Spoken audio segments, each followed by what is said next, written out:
ഇന്ന് വഞ്ചൂർ കോടതി പരിസരത്തുള്ള അഭിഭാഷകന്റെ ഓഫീസിൽ വെച്ചാണ് സീനിയർ അഭിഭാഷകനായ ബേലൻ ദാസ് എന്ന് പറയുന്ന അഭിഭാഷകൻ ഈ ജൂനിയർ അഭിഭാഷകയായ ശ്യാമിലി എന്ന അഭിഭാഷകയെ മർദ്ദിച്ച നമുക്ക് ദൃശ്യങ്ങളിൽ കാണാൻ കഴിയും. അവരുടെ മുഖത്തിന്റെ ഒരു ഭാഗം ഇപ്പോൾ നമുക്കത് ദൃശ്യങ്ങളിലേക്ക് കാണാം. വളരെ ക്രൂരമായ ഒരു മർദ്ദനം. ഒരു മനുഷ്യൻ ഒരാളെ അടിക്കാൻ ഇങ്ങനെ പറ്റുമോ എന്നതറിയില്ല. അത്ര ഗുരുതരമായ പരിക്ക് ഈ അഭിഭാഷകയുടെ മുഖത്തുണ്ട്. എന്തൊക്കെയാണ് നടക്കുന്നേ? എന്താ പറ, എനിക്കറിയില്ല. എന്റെ സീനിയർ അഡ്വക്കേറ്റ് ബേലൻ ദാസ് ആണ് എന്നോട് ഇങ്ങനെ ചെയ്തത്. കാരണം ഓഫീസിൽ ഇന്റേണൽ ഒരു ഇഷ്യൂ ഉണ്ടായിരുന്നു.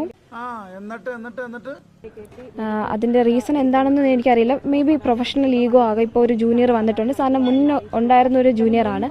അവർക്ക് വന്നപ്പോൾ എന്നോട് തോന്നിയ ഈഗോ ആയിരിക്കാമെന്ന് വിചാരിക്കുന്നു. ഇന്ന് വരെയും ഞങ്ങൾ തമ്മിൽ ഒരു വിഷയം അങ്ങനെ ഉണ്ടായിട്ടില്ല.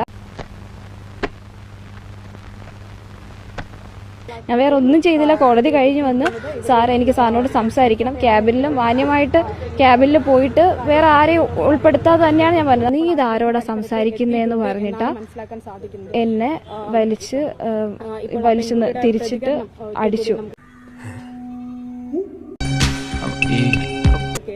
അടിച്ചപ്പോൾ ഞാൻ നിലത്ത് വീണു. വീണ്ടും അടിച്ചു. രണ്ടോ മൂന്നോ തവണ അടി. പിന്നെ എനിക്ക് തല ഇറങ്ങി. പിന്നെ എനിക്ക് ഓർമ്മയില്ല.